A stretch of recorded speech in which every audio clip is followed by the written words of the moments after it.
നമ്മളിൽ ആഗ്രഹമില്ലാത്തവർ, എല്ലാവർക്കും ആഗ്രഹം ഉണ്ടാവൂലേ? നമ്മളേറ്റവും സേഫായിട്ടിരിക്കുന്ന ഇടം ഏതാ? നമ്മുടെ ബെഡും നമ്മുടെ തലയണയുള്ള സ്ഥലം. അതാണ് നമ്മളെ ഏറ്റവും സേഫായിട്ടുള്ള സ്ഥലം എന്ന് പറയുന്നത്. നമ്മൾ വിരുന്നൊക്കെ പോയി കഴിഞ്ഞാലും നട്ടപ്പാതിരക്കാണെങ്കിലും എവിടേക്ക് തിരിച്ചെത്തണം? നമ്മുടെ ബെഡും തലയണയുള്ളിടത്തേക്ക് തിരിച്ചെത്തണം. മാറിക്കഴിഞ്ഞാൽ ഉറക്കം വരുമോ? ഉറക്കം വരില്ല. ആ സേഫായിട്ടുള്ള സ്ഥലത്ത് നിന്ന് നമ്മൾ രക്ഷപ്പെടണം എന്ന് ചിന്തിക്കുമോ? ചിന്തിക്കൂല. അപ്പം ഇപ്പം തന്നെ നമ്മളെവിടെയാ? സേഫായിട്ടുള്ള സ്ഥലത്താണ്. പക്ഷേ അവിടെ ഇരുന്നുകൊണ്ട് എത്ര കാലം സേഫാവും? നമ്മുടെയൊക്കെ അച്ഛൻ, അമ്മ, സഹോദരൻ, സഹോദരി, ഇങ്ങനെയുള്ള എല്ലാ സപ്പോർട്ടുകളുണ്ട്. ഈ സപ്പോർട്ടുകളൊക്കെ നമ്മുടെയൊക്കെ കാട്ടിക്കൂട്ടൽ കണ്ടാൽ തോന്നും എന്ത്, നമ്മളൊക്കെ മരിച്ചൊക്കെ പോയിട്ടേ ഓരൊക്കെ പോവുള്ളൂ എന്നുള്ള ലെവലിലൊക്കെയാണ് നമ്മളെന്ത് ചെയ്യുന്നത്, നമ്മൾ പലപ്പോഴും ചെയ്യാറുള്ളത്. കാരണം നമ്മുടെ പുറകെ ഉപദേശിച്ച് ഈ ജീവിതത്തിൽ ഏറ്റവും വലിയ നമ്മുടെ അഡ്വൈസർ ഉണ്ടെങ്കിൽ അത് നമ്മുടെ ഉമ്മയായിരിക്കും, അല്ലേ? പക്ഷെ ഇന്നേ വരെ ഉമ്മമാരുടെ അഡ്വൈസ് കേട്ടിട്ട് ആർക്കെങ്കിലും മോട്ടിവേഷൻ തോന്നിയിട്ടുണ്ടോ? ഇല്ല, ഇറിറ്റേഷനാണ് തോന്നുക. കാരണം എന്താ വെച്ച് കഴിഞ്ഞാൽ ഓരോ പറച്ചിൽ അങ്ങനെ ആയിരിക്കും. എന്നിട്ട് ഈ മക്കൾ തിരിച്ചു പറയുന്നത്, ഈ കഥ ഞാൻ 30ാമത്തെ തവണയാണ് കേൾക്കുന്നതെന്നൊക്കെ പറയും ഉമ്മാരോട്. ഉമ്മ 31ാമത്തെ തവണയും വീണ്ടും അതേ കഥ തന്നെ പറയും. കാരണം എന്താണെന്ന് വെച്ച് കഴിഞ്ഞാൽ നമ്മുടെയൊക്കെ ജീവിതത്തിൽ ഏറ്റവും കൂടുതൽ കാലം നമ്മുടെ ഇങ്ങനെ പുറകെ നടന്ന് പറയാൻ ആരേ ഉണ്ടാവുള്ളൂ? ഉമ്മമാരെ ഉണ്ടാവുള്ളൂ. ഉപ്പമാർക്ക് അതിന് ആഗ്രഹമില്ലാഞ്ഞിട്ടല്ല, ഒരു ജീവിതം കൂട്ടിമുട്ടിക്കാനുള്ള ഓട്ടത്തിലാണ്. ആ കാര്യം കൂടെ ആരെ ഏൽപ്പിച്ചിട്ടുണ്ടാവും? ഉമ്മമാരെ ഏൽപ്പിച്ചിട്ടുണ്ടാവും. അപ്പോൾ ഉമ്മമാര് പാരമ്പര്യമായിട്ട് കൈമാറി വരുന്ന ഒരു പറച്ചിലാണ്, കണ്ണുള്ളപ്പം നിനക്ക് കണ്ണിൻ്റെ വില മനസ്സിലാവില്ല എന്നത് പാരമ്പര്യമായിട്ട് കൈമാറി വരുന്നതാ. പക്ഷേ അത് നമ്മൾ എപ്പോഴെങ്കിലും റിയാലിറ്റിയിൽ എടുക്കാറുണ്ടോ? ഒരിക്കലും റിയാലിറ്റിയിൽ എടുക്കാറില്ല. പക്ഷെ ഞാൻ കണ്ടു, 17ാം വയസ്സിൽ ഞാൻ കണ്ടു, എൻ്റെ ഉമ്മ കാലങ്ങളായിട്ട് പറഞ്ഞുകൊണ്ടിരിക്കുന്ന സെൻറ്റൻസ് തന്നെയായിരുന്നു ഇതും. 17ാം വയസ്സിൽ ഉമ്മ മരിച്ചപ്പോഴാണ് അത് റിയാലിറ്റിയിൽ ഞാൻ ആദ്യമായിട്ട് എടുക്കുന്നത്. കണ്ണുള്ളപ്പോൾ നിനക്ക് കണ്ണിൻ്റെ വില മനസ്സിലാവും. ബ്ലാങ്ക് വരുമ്പോഴേ നമ്മൾ എന്ത് ചെയ്യുള്ളൂ?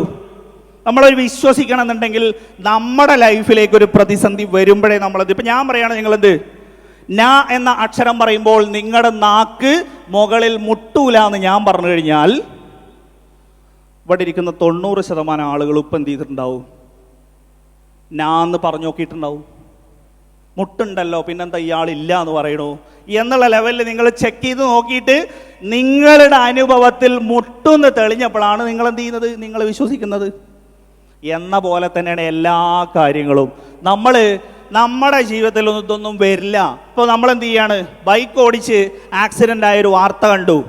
ആ വാർത്ത കാണുമ്പോഴും ബൈക്ക് ഓടിക്കുന്ന ഒരാൾ ചിന്തിക്കുന്ന എന്താ, അതിന് ഞാൻ അങ്ങനെ കെയർലെസ് ആയിട്ടൊന്നല്ല ഓടിക്കുന്നത്, ഓൻ കെയർലെസ് ആയിട്ട് ഓടിച്ചത് കൊണ്ടാണ് എന്ത് ചെയ്തത്, അവിടെ ആക്സിഡൻറ്റ് സംഭവിച്ചു. ഞാനിന് അങ്ങനെ ഓടിക്കുന്ന ആളല്ല.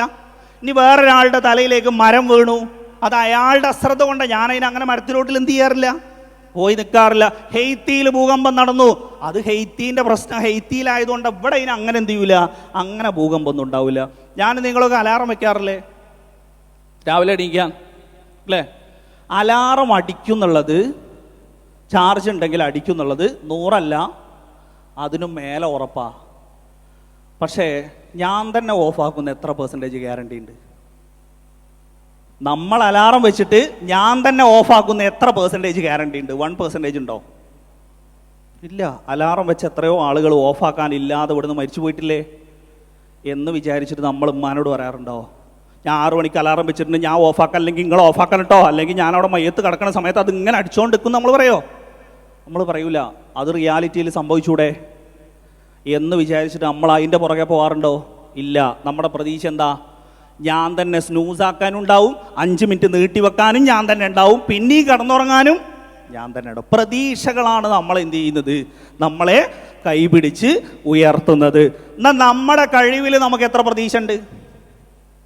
നമ്മുടെ കഴിവിൽ നമുക്ക് എത്ര പ്രതീക്ഷ ഉണ്ട്? നമ്മൾ സ്കൂളിലൊക്കെ, നമ്മൾ ക്ലാസ്സിലൊക്കെ ഇരിക്കുന്ന സമയത്തൊക്കെ ടീച്ചർമാർ നമ്മളോട് ചോദിക്കും, ഈ ക്ലാസ്സിൽ ആരാ നന്നായിട്ട് പാട്ട് പാടുക എന്നൊക്കെ ചോദിക്കും. എന്നിട്ട് നമ്മൾ കൈ ഉയർത്തിയിട്ട് എത്ര ക്ലാസ്സിൽ നമ്മൾ പറഞ്ഞിട്ടുണ്ടോ? പക്ഷേ നമ്മുടെയൊക്കെ ഉത്തരം എന്തായിരുന്നു? ഓൻ പാടും അല്ലെങ്കിൽ ഓള് പാടും. ഈ ഉത്തരങ്ങളായിരിക്കും ഏറ്റവും കൂടുതൽ നമ്മൾ പറഞ്ഞിരിക്കുക. അതെന്തുകൊണ്ടാ? ഓൻ്റെ കഴിവ് നമ്മൾ തിരിച്ചറിഞ്ഞതാണെന്നുള്ളത് ഒന്ന്. അല്ലെങ്കിലോ ഓനൊരു പണി കൊടുക്കുക, ഓൻ ചിലപ്പോൾ പാട്ടുമായിട്ട് യാതൊരു ബന്ധം ഉണ്ടാവില്ല, എന്നാലും ക്ലാസ്സിൽ ഓനൊരു പണി കൊടുക്കാൻ വേണ്ടിയിട്ട് എന്ത് ചെയ്യുക, ഓൻ പാടുമെന്ന് പറഞ്ഞാൽ എല്ലാവരും കൂടെ ഓൻ എങ്ങനെ നോക്കും, ഏതാ ഈ പാട്ടുകാരൻ എന്നുള്ളത്. പിന്നെ ഓനായി ഓൻ തെളിയിച്ചോളും പാടുമോ ഇല്ലയോ എന്നുള്ളത്. എന്നാൽ നമ്മൾ ബാത്റൂമിൽ പാടാറില്ലേ? നമ്മൾ ബാത്റൂമിലൊക്കെ ഏതൊക്കെ ടോണിൽ എങ്ങനെയൊക്കെ രീതി മാറ്റിയിട്ടൊക്കെ പാടാറുണ്ട്. ആ എക്സ്പീരിയൻസ് വെച്ചിട്ട് ഏതെങ്കിലും ക്ലാസ്സിൽ ഞാൻ പാടാന്ന് പറയാറുണ്ടോ? ഇല്ല.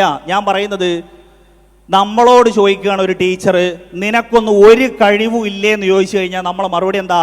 എനിക്കൊക്കെ ഒരുപാട് കഴിവുകളുണ്ട്, അങ്ങനെ ഓരോന്നോരോന്ന് എന്ത് ചെയ്യാൻ പറ്റൂല, വേർതിരിച്ച് കാണിക്കാനൊന്നും പറ്റൂല എന്നുള്ളത്. നമ്മുടെ കഴിവ് എന്താണെന്ന് നമ്മൾ തിരിച്ചറിഞ്ഞിട്ടില്ലെങ്കിൽ നമ്മൾ ഏത് റൂട്ടിലാണ് പിന്നെ പോവുക?